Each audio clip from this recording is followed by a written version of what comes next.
और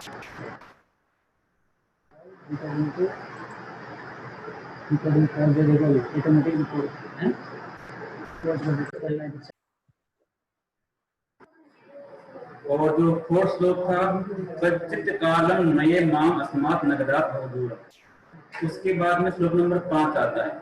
ठीक है, श्लोक नंबर 4 में कवि क्या कह रहा था कि मुझको कुछ देर के लिए जो ये शहर है, महानगर है, इससे दूर ले चलो। क्यों ले चलो? क्योंकि यहाँ पर बहुत ज्यादा आवाज है, शोर शराब है, बड़ी बड़ी गाड़ियां चलती है, वायु भी जो आती है, ऑक्सीजन जो मिलती है वो भी प्रदूषित हो चुकी है। इसलिए मुझे ऐसी जगह ले चलो जहाँ पर बहुत ज्यादा पेड़ हो, झरने बह रहे हो, नदियां हो और पानी से भरे तालाब हो। वह ऐसा बोलता है। फिर लास्ट में बोलता है श्लोक नंबर 4 की लास्ट लाइन में कि मुझे एकांत जगह में कुछ देर के लिए घूमना है। श्लोक नंबर 4 की लास्ट लाइन की एकांत में, जहाँ पर कोई नहीं हो, ऐसी जगह पर मुझे देर के लिए घूमना है, मुझे वहां पर ले चलो। उसके बाद में श्लोक नंबर 5 आता है।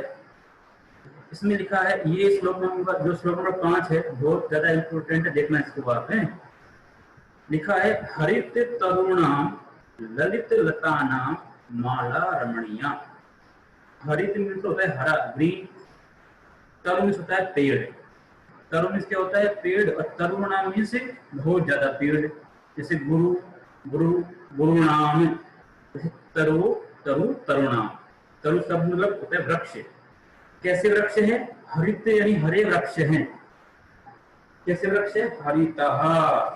हरित मीन्स हरे, मतलब को, ये मतलब जो। तरवः, गुरु गुरु गुरु है, तरु तरु तरव है, यहाँ पे तरव है, अर्थात हरे पेड़ हैं। तो समास कौन सा हो गया? कर्मधारय समास। क्यों कर्मधारय हो गया? क्योंकि हरा शब्द बता रहा है तरु के बारे में। पेड़ कैसे हैं? पेड़ हरे हैं। तो हरित तो हो गया विशेषण, और तरु हो गया विशेष्य। तो जब किसी नाम में विशेष्य और विशेषण आता है तो वह समास कौन सा होता है? कर्मधारय। मैं आपको 9th में पढ़ाया था। तो हरित तरुणा तो प्रकृति को देख रहा है, देखने के बाद बोल रहा है कि हरे हरे पेड़ों की, फिर ललित लताना। ललित मतलब होता है सुंदर, ललित मतलब सुंदर। ललिता ते या लता, लता मीन्स होता है बेल, जो पेड़ के लिपटी हुई होती है और पेड़ के सहारे लिपटती लिपटती पेड़ के ऊपर तक पहुंच जाती है, वो लता होती है। तो कह रहा है कि बहुत सुंदर सुंदर लताएं हैं और बहुत ही हरे हरे पेड़ हैं। फिर आगे लिखा है माला। माला मतलब जो गले में पहनते हैं वो माला।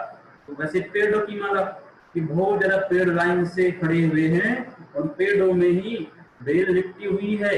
तो ऐसे पेड़ों से युक्त माला और पेड़ अपने आप में माला प्रतीत हो रहे हैं। अब लिखा रमणीया। रमणीय मतलब सुंदर। लाइन का अर्थ हो गया हरे भरे पेड़ों से युक्त, सुंदर सुंदर लताओं से युक्त जो उनकी माला है, जो माला बहुत ही सुंदर प्रतीत हो रही है, लग रही है। सेकंड लाइन लिखी है कुसुमावली। क्या लिखा है? कुसुमावली। कुसुम मतलब फूल। कुसुम मीन्स क्या होता है?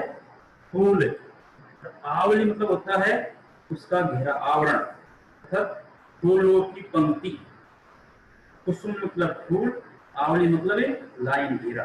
तो फूलों की जो पंक्तियां है वह समीर चालिता। समीर, समीर में होता है पवन, हवा, और चालिता से चल रही है। जो फूल के पेड़ हैं वो हवा से ऐसे ऐसे हिल रहे हैं, मतलब चल रहे हैं। समीर चालिता, समीर मतलब हवा और चालिता में चल रहे हैं। कुसुमावली, फिर जो फूल है उनकी माला। क्या करना है आगे? स्यात् प्लस में। स्यात् प्लस में संधि है अनुनासिक।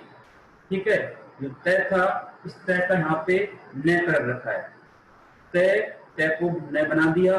क्यों बना दिया? क्योंकि जब किसी भी व्यंजन के बाद में किसी भी वर्ग का 5वां अक्षर आता है तो 5वां अक्षर आता है, उस पहले वाले को भी 5वां ही बना दिया जाता है। मैं पढ़ाया हूँ पहले, संधि का नाम है अनुनासिक। यहाँ पे जो तय था, तय को न बना रखा है, तो क्या हुआ श्यान में। तो स्यात मतलब चाहिए, में मतलब मेरे को, में का बनता है ये, में बनता है, आप बताया था पहले भी मैंने, चतुर्थी और षष्ठी का एक वचन, बहुवचन, सॉरी एक वचन, मां नौन है, मे नौन है, मे नौन है, ठीक है। तो मे मतलब मेरे को, स्यात मतलब करना चाहिए, तो लेना, वर्ण करना। हाँ जी।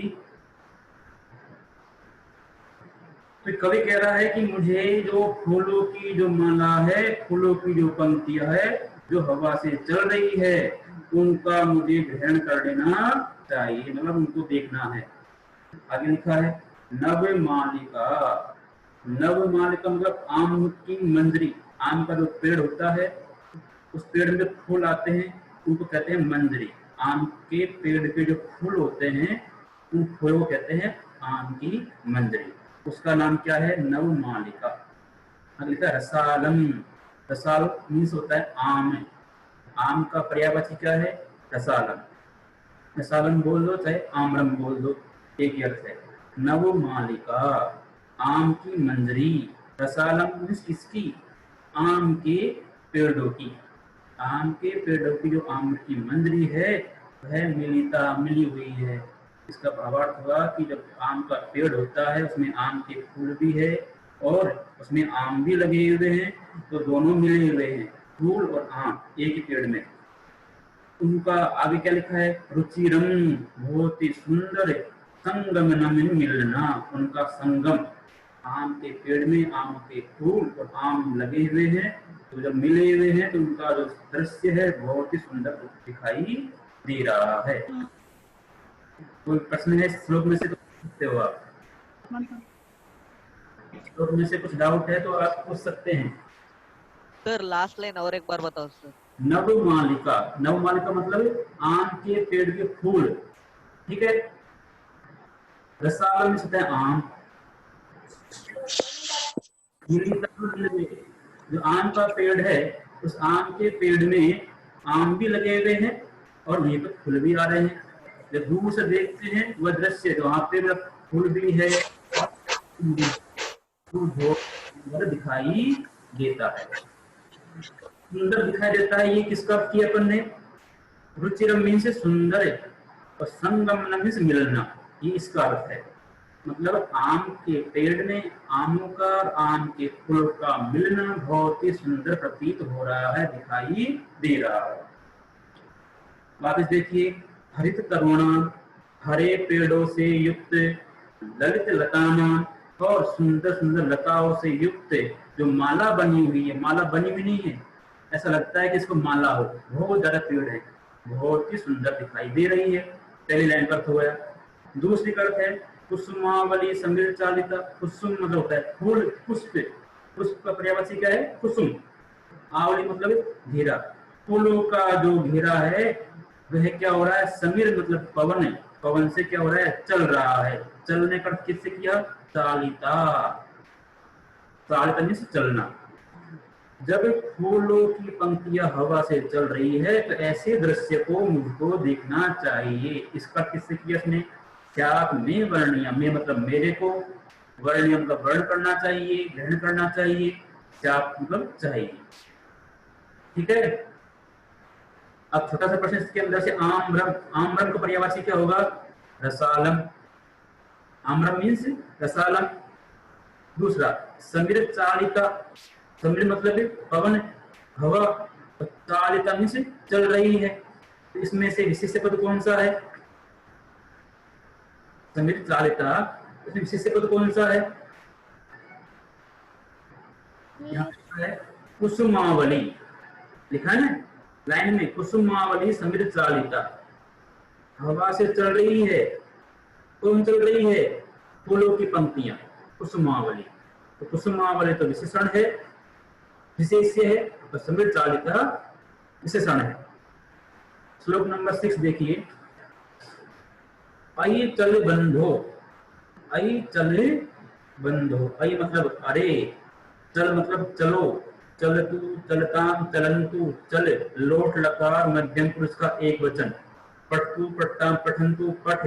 वैसे ही चल तू, चलताम, चलंतु, सामने वाले के लिए मध्यम पुरुष का प्रयोग होता है, और जब आदेश देते हैं तो लोट लकार का प्रयोग होता है।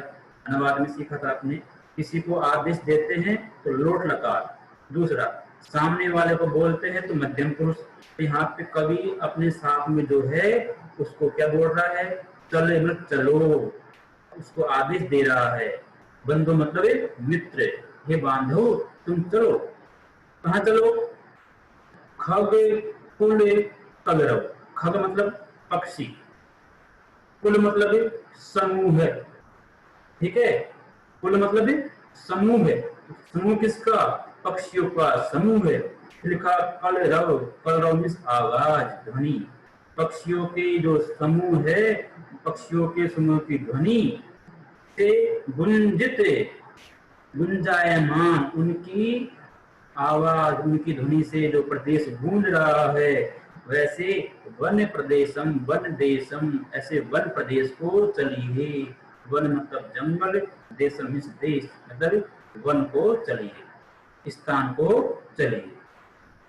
क्या अर्थ भैया कि हे बंधु चलो, कहाँ चलो, खग कुल कलरव, पक्षियों के समूह की जो आवाज है और उस आवाज से जो वन प्रदेश गुंजायमान हो रहा है, ऐसे वन प्रदेश को मुझे लेकर के चलो।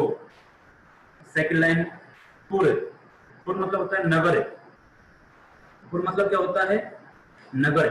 किसी भी नगर के सामने जोड़ दो पुर, पुर मतलब उसका क्या हो जाएगा, नगर। जैसे कोपलपुर, कोपल नगर, जयपुर, जयपुर नगर। किसी भी नाम के आगे पुर जोड़ने से उसका अर्थ होता है नगर। तो पुर मतलब है नगर। कलरव, कलरव शब्द भी पढ़ाया था, खग कुल कलरव। तो कलरव मीन्स आवाज, ऊपर अपने अर्थ किया था पक्षियों के समूह की आवाज, और यहाँ पे अर्थ क्या कर रहे हैं अपन, नगर की आवाज। पुर मतलब नगर, नगर की जो आवाज है, मतलब वहां पे जो साधन चल रहे हैं उनकी जो ध्वनि है, उस ध्वनि से क्या हो रहा है, संभ्रमित। भ्रमित, भ्रमित मतलब है परेशान होना। तो ऐसे संभ्रमित मतलब बहुत ज्यादा परेशान होना। जनेभ्य, जनेभ्य शब्द क्या है, जनेभ्य लोगों के लिए। तो शहर की, महानगरों की जो ध्वनि है, उस नगर की ध्वनि से जो लोग डरे हुए हैं, भयभीत हो रहे हैं, ऐसे लोगों के लिए क्या करना है, सुख संदेशम धत। सुख संदेशम, सुख का संदेश, धत मतलब है देना है। धत सुख संदेशम, धत मतलब है देना है, जो देता है। क्या देना है, सुख संदेश, सुख का संदेश। ये मतलब जिसके द्वारा, समास कौन सा हो गया, बहुव्रीहि। तो किसके लिए आया, कवि के लिए आया। संदेश कौन देना चाह रहा है, कवि देना चाह रहा है। तो समास कौन सा हो गया, बहुव्रीहि। विग्रह क्या हुआ, धृत सुख संदेश ये, जिसके द्वारा सुख का संदेश दिया जाता है, वह कौन है, धृत सुख संदेशम। तो कवि कह रहा है कि जो पुर कलरव, शहर की, नगर की आवाज से संभ्रमित, भ्रमित हो रहे हैं, कौन, जनेभ्य लोग, उन लोगों के लिए धृत सुख संदेशम, सुख का संदेश देना है। लास्ट लाइन लिखी है, चाक चिक्क जालम। चाक चिक्क जालम मतलब शहर की चकाचौंध, मतलब बड़ी बड़ी बिल्डिंगे, नई नई बड़ी बड़ी बिल्डिंग, बड़ी बड़ी गार्डन, साधन है, अच्छी अच्छी गाड़ियां चल रही है, उसको चकाचौंध है। तो ऐसे शहर की जो चकाचौंध है, उससे न मतलब नहीं, नो मतलब न नहीं, कुर्यात जीवित रसहरणम। कुर्यात क्रियापद ही, कुर्यात, कुर्यातान कुर्यु, विधिलिंग काल बनता है, ठीक है। करना चाहिए, जीवित मतलब जीवों का, जो इंसान है उन इंसानों के जीवन का, रस, रस मतलब सुख का, हरण मतलब हरण।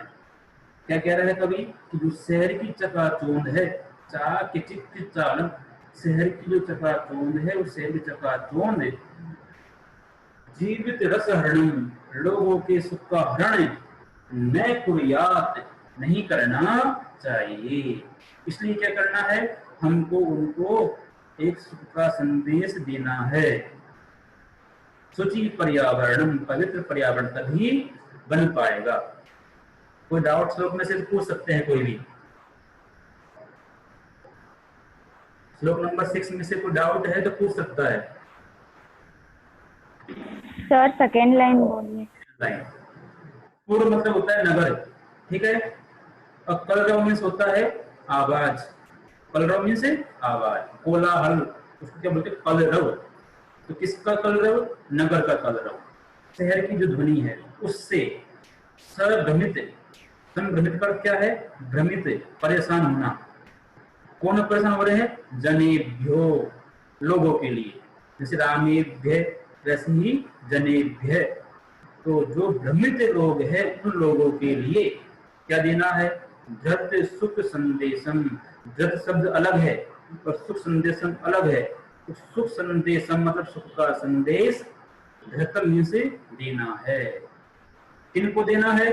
पुर कलरव, जो शहर की आवाज से भ्रमित है, परेशान है, उनको सुख का संदेश देना है।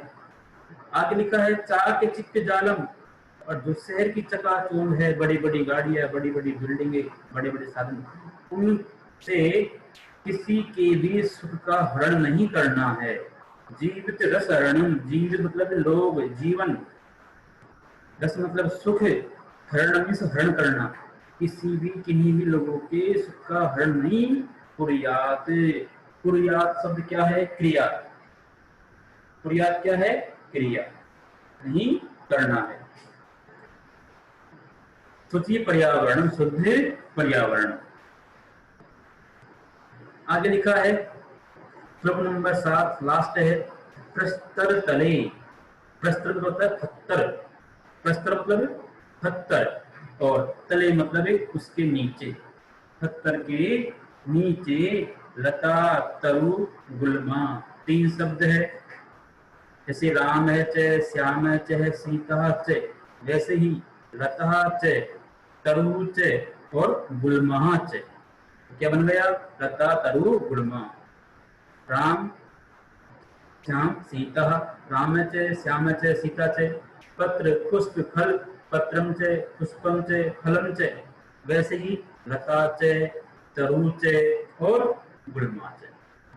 ये ऐसे हो सकता है लता च तरह च गुल्मा च, बहुवचन भी हो सकता है और एक वचन भी हो सकता है। तो क्या कहना चाहता है कवि? प्रस्तर तले, जो पत्थर हैं, पत्थरों का मतलब है जो शहर है, शहर पत्थर पत्थर ही पत्थर है। पेड़ काटते हैं फिर मकान बनता है, तो यहाँ पे जंगल नष्ट हो रहे हैं, और जो जंगल बन रहा है पत्थरों का जंगल बन रहा है, पत्थर ही पत्थर, पेड़ कट रहे हैं। तो प्रस्तर तले, पत्थरों के नीचे, लता, लता सब चले भी आया था, लता मतलब बेल, तरु, तरु मतलब पेड़, ठीक है, और गुल्मा, गुल्मा मतलब तो छोटी छोटी झाड़ियां होती हैं, वो झाड़ियां। पत्थरों के नीचे पेड़, लता, झाड़ी, नो पिष्टा भवंतु, न मतलब नहीं, पिष्टा मतलब पिसना, भवंतु मतलब होना चाहिए। कोई भी पेड़, कोई भी झाड़ी और कोई भी लता किसी भी पत्थर के नीचे आकर के पिसनी नहीं चाहिए। सेकंड लाइन का अर्थ है पाषाणी सभ्यता। पाषाणी मतलब पत्थर, सभ्यता मतलब सभ्यता, पत्थरों की जो सभ्यता है ना, जो बड़े बड़े शहर बन रहे हैं, ये शहर निसर्ग मतलब जंगल में, निसर्ग मतलब जंगल में, स्यात् प्रसन्न नहीं होनी चाहिए, समाविष्टा समावेश नहीं होना चाहिए। तो बड़े बड़े नगर है, इनका बहुत ज्यादा विकास हो रहा है, बहुत ज्यादा फैल रहे हैं, तो ये इतना ज्यादा न फैले कि इनकी वजह से जो जंगल है उनको नष्ट होना पड़े, मतलब पेड़ को काटना पड़े और फिर नए नए नगर बसाने पड़े। इसलिए कवि कह रहा है कि जो पाषाणी सभ्यता है इसका जंगल के साथ समावेश नहीं होना चाहिए, जंगलों को बचाना है। आगे लिखा है मानवाय जीवनम कामये, मानवाय मानव के लिए, जीवनम उसके जीवन की, कामये मैं कामना करता हूँ। कामये क्रियापद है, ठीक है, धातु है कम, ये बनता है आत्मनेपद पद में, जैसे सेवते सेवते सेवन्ते, वैसे कामयते कामयेते कामयन्ते। ठीक है, काम ये कामयावहे कामयामहे, तो काम ये बनता है ये उत्तम पुरुष का एक वचन। तो किसके लिए आया है काम? ये मैं कामना करता हूँ, मैं मतलब मेरे लिए आया है, ये मैं मतलब कवि के लिए आया है। तो कवि कह रहा है कि मैं मानव जीवनम कामये, मैं मानव के जीवन की कामना करता हूँ, कि नो जीवन वर्णम, न कि उसके जीवन के मरण की, उसके सुख को नष्ट करने की नहीं कामना करता मैं उसके जीवन को बनाए रखने की कामना करता हूँ। शुचि पर्यावरणम, तभी ये पर्यावरण शुद्ध रह पाएगा। कोई डाउट किसी को?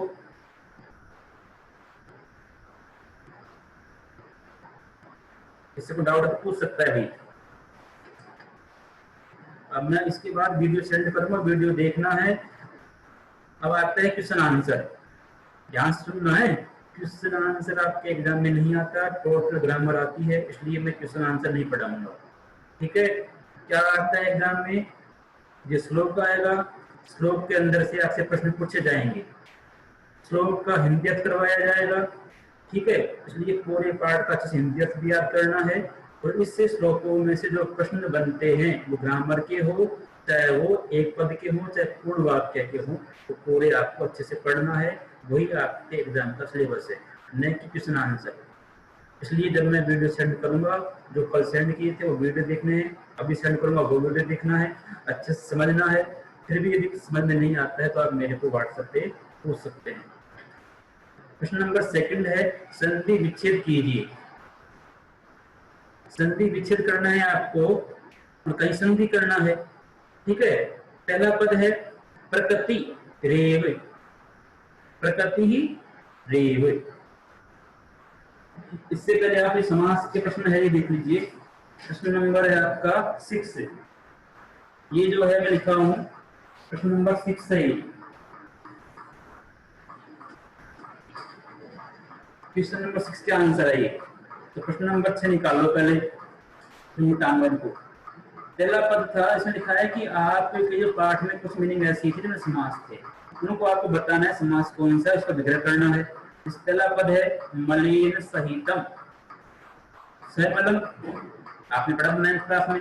अब विभव समास सह के युग में तृतीया होती है, तो मल में मलिन तृतीया हो गई, और सह का सहित होता है तो सहित हो गया। मलिन सहितम सहमलम, समास कौन सा हो गया? अव्ययभाव। सेकंड है हरिता च ये तरवह, हरिता में सारे हैं, च मतलब और, ये मतलब जो, तरवह में से बहुत सारे पेड़, पेड़ कैसे हैं? हरे हैं। तो तरवह तो विशेष से पद है, हरिता ये विशेषण पद है। जब विशेष से विशेषण किसी मीनिंग में आते हैं तो समास कौन सा होता है? कर्मधारय। सेकंड पद है ललिता च यह लता, ललिता, ललिता में से बहुत सुंदर, च मतलब और, या मतलब जो, ये पुल्लिंग का शब्द है या स्त्रीलिंग का शब्द है। जैसे तौते, वैसे ये सर्व है पुल्लिंग, तो ये भी पुल्लिंग। लता स्त्रीलिंग का शब्द है तो यह भी स्त्रीलिंग का आया है। जैसे सातेता, या ये या, यहाँ पे लता कैसी है? ललिता, सुंदर है, इसलिए क्या हो गया यहाँ पे समास है? कर्मधारय हो गया, क्योंकि लता विशेष से है और ललिता विशेषण है। फिर लिखा है नवा मालिका, मतलब नव मालिका, तो मालिका मतलब फूल, कैसे है? नवा में नए, नए नए फूल है। किसके फूल थे? आम के। नवा मालिका रसम मिलिता, नवा मालिका मतलब आम के जो फूल है वो रसालम मिलिता, आम के पेड़ों में जो आम आ रहे हैं उनके साथ मिली हुई है।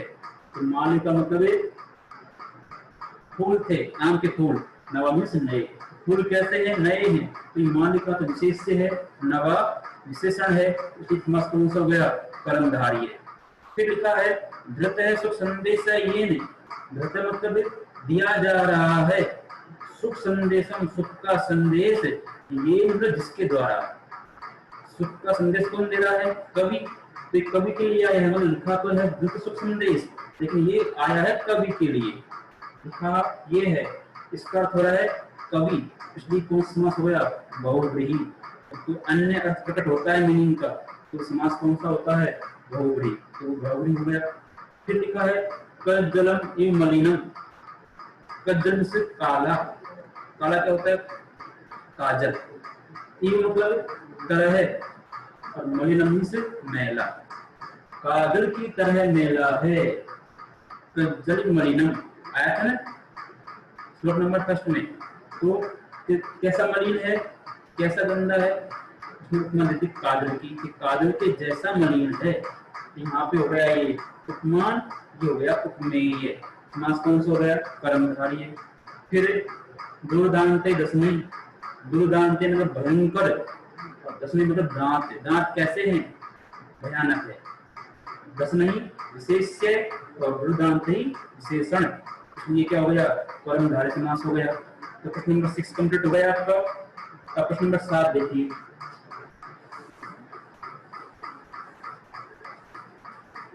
साथ में लिखा है प्रश्न निर्माण। अप्रैल के मंथ में मैंने प्रश्न निर्माण पे पूरा अच्छे से पीडीएफ फाइल बना के आपको सेंड किया था ग्रुप में। कुछ लोग पढ़े थे और मेरे पास फोटो भी आई थी।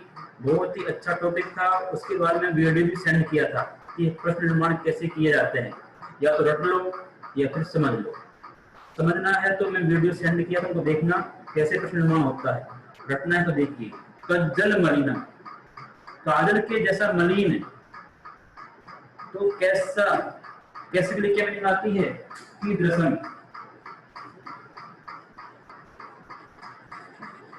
कीदृशम मीन से कैसा। मैं इसके लिए पीडीएफ फाइल बनाया था। कीदृशम नपुंसकलिंग, कीदृश है पुल्लिंग, और कीदृशी स्त्रीलिंग। तो धूमम, धूम से धुआं, तो धूमम आगे मैं आ रखा है, तो कीदृशम यहाँ भी आगे मैं आ गया, मतलब कैसा। सेकंड है उद्यान पक्षिणाम कलरव चेत प्रसादयति। जो बगीचे हैं उनमें पक्षियों की आवाज, कलरव, कलरव मीन्स आवाज, चेत है चित्त को, हृदय को, प्रसादयति प्रसन्न करती है। किसी बगीचे में, उद्यान में, पार्क में पक्षियों की आवाज अपने मन को, हृदय को प्रसन्नता प्रदान करती है। किसकी आवाज? पक्षिणाम। षष्ठी का बहुवचन क्या जाएगा? केशनाम। लिखा है पाषाणी सभ्यताया, पाषाणी सभ्यताया। जो पाषाणी सभ्यता है, जो बड़े बड़े शहर है, महानगर है, उस सभ्यता से लता तरु गुल्मा, जो पेड़ हैं, जो लताएं हैं और जो झाड़ियां हैं, उनको किसने नहीं देना है, मतलब जंगलों को नष्ट होने से बचाना है। तो लता तरु गुल्मा बहुवचन शब्द है। गुल्मा ये आ गया आपका पुल्लिंग में, गुल्म है, गुल्मा, गुल्मा। तो क्या तऊ के मतलब किन को बचाना है। फिर महानगरेशु, सप्तमी का बहुवचन केशु, और लास्ट में लिखा है प्रकृत्या, प्रकृति शब्द स्त्रीलिंग का है। ठीक है, दो जगह बनता है। कहाँ बनता है? पंचमी और षष्ठी। और पंचमी और षष्ठी में दोनों जगह बनता है कस्या, कस्या। तो क्या जाएगा यहाँ पे? कस्या।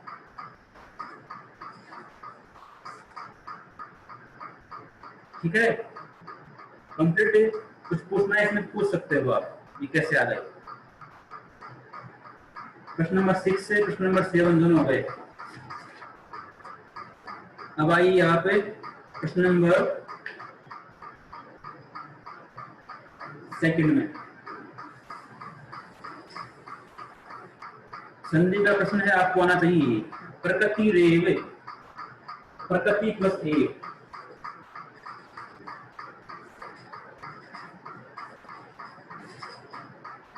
जो रे था उस रे का मैं बना दिया विसर्ग। विसर्ग बना दिया क्योंकि यहाँ पे जो विसर्ग है उसकी जगह रे हो रखा था।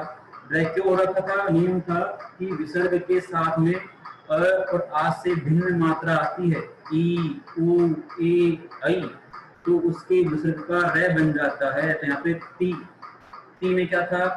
ई की मात्रा है, इसलिए विसर्ग का रे बना रखा था। प्रकृति रेव, तो अपने आप से निकाल दिया तो प्रकृति हो गया। फिर लिखा है स्यात् नैव, स्यात् प्लस न प्लस ए। स्यात् मीन तय का न हो रखा था, मैं आपको बताया संधि होती है अनुनासिक, ठीक है। तो आगे क्या है, न किसी भी वर्ग का अंतिम पंचम वर्ण होता है तो पहले वाले का भी पंचम हो जाता है न। ये पंचम वर्ण है, न तय का भी पंचम क्या हो गया, न हो गया। तो न प्लस ए प्लस ए बराबर आई, संधि होती है वृद्धि, ये गया नहीं हुए। फिर आगे लिखा है हेरनंता, संधि कौन सी है, यण, ई प्लस अनंता। तो ई था, ई का ये हो गया क्योंकि ई के बाद में क्या है, अ है, संधि है यण, ई के स्थान पर ये हो जाता है तो हेरनंता बन गया। फिर लिखा है वही अंत जगती, वही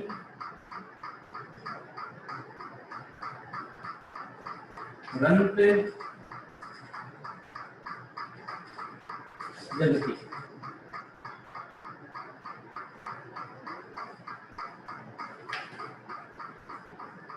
वही, वही में एक ही मात्रा थी, इसलिए विसर्ग का क्या बना दिया, रे बना दिया।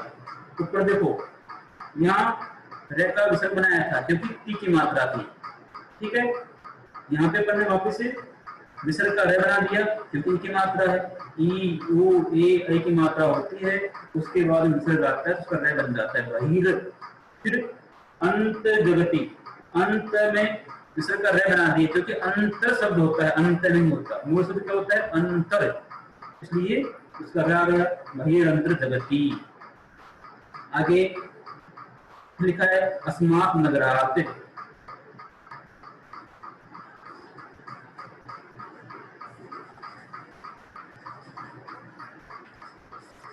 अस्मात् नगरात्।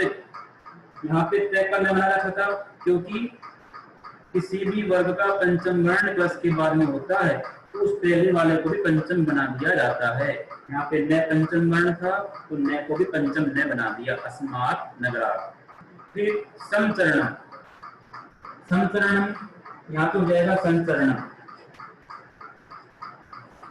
संचरणम क्या होगा, पहले जो मैं था, मैं का हुआ अनुस्वार मतलब बिंदु, ये पहले तो ये बनाया, फिर जो अनुस्वार था उस अनुस्वार क्या कर दिया अपन ने, अंतिम वर्ण कर दिया। संधि होती है पूर्ण स वर्ण, पढ़ी थी आपने, पढ़ाया था ना। अनुस्वार क्या हो गया, पूर्ण स वर्ण। अंतिम भूमम मुंचति, क्या हो जाएगा इसका,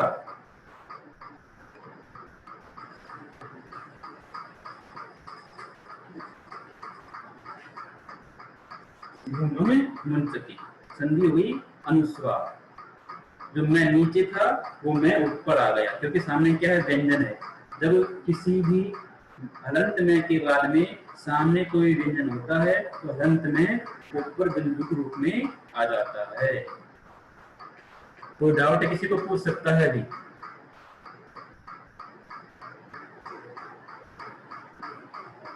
पवन, हाँ सर। पढ़ रहे हो? हाँ सर। तो प्रश्न नंबर सेकंड, प्रश्न नंबर 6 से प्रश्न नंबर 7 तीन में करवा दिया हूँ। और प्रश्न नंबर 3 जो सबसे ज्यादा इंपॉर्टेंट है, अव्यय वाला प्रश्न है। अव्यय का प्रश्न आता है आपके, ठीक है।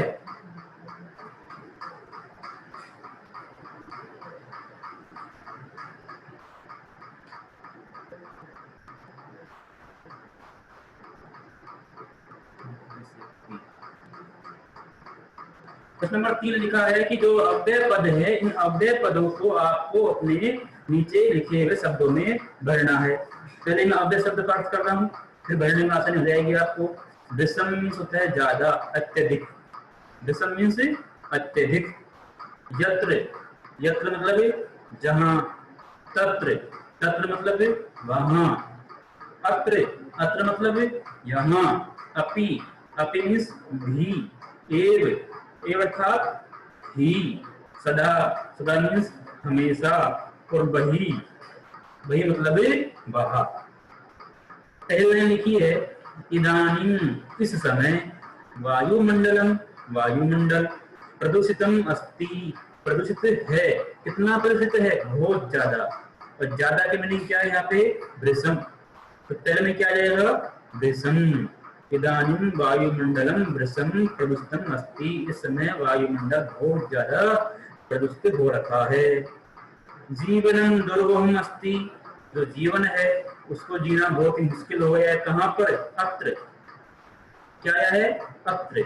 यहाँ पर जीवन बहुत ज्यादा जीना मुश्किल हो गया है। थर्ड नंबर का है प्राकृतिक वातावरण। प्राकृतिक वातावरण में क्षणम संचरणम, थोड़ी देर के लिए घूमना लाभदायक, बहुत ही लाभदायक होता है। किसी भी प्राकृतिक वातावरण में थोड़ा देर के लिए घूमना भी क्या होता है? लाभदायक होता है।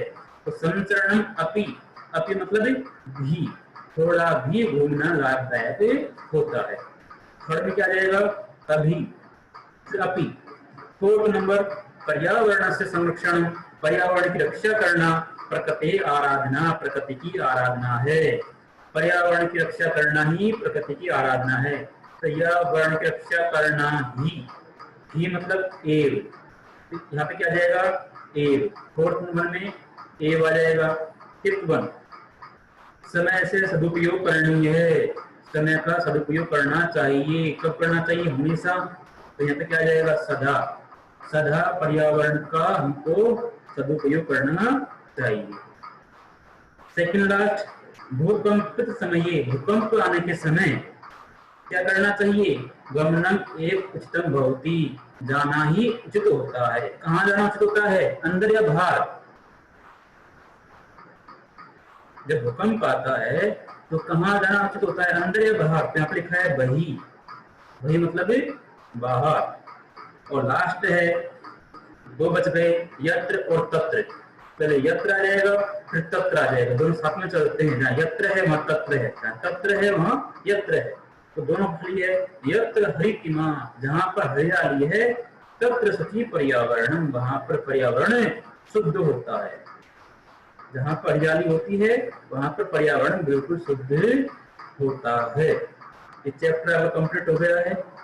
तो आपका होमवर्क है, आपको प्रश्न नंबर सेकंड, प्रश्न नंबर थर्ड और प्रश्न नंबर 6 और 7 करने हैं। एग्जाम के अकॉर्डिंग यही इंपॉर्टेंट है। Second, third, 6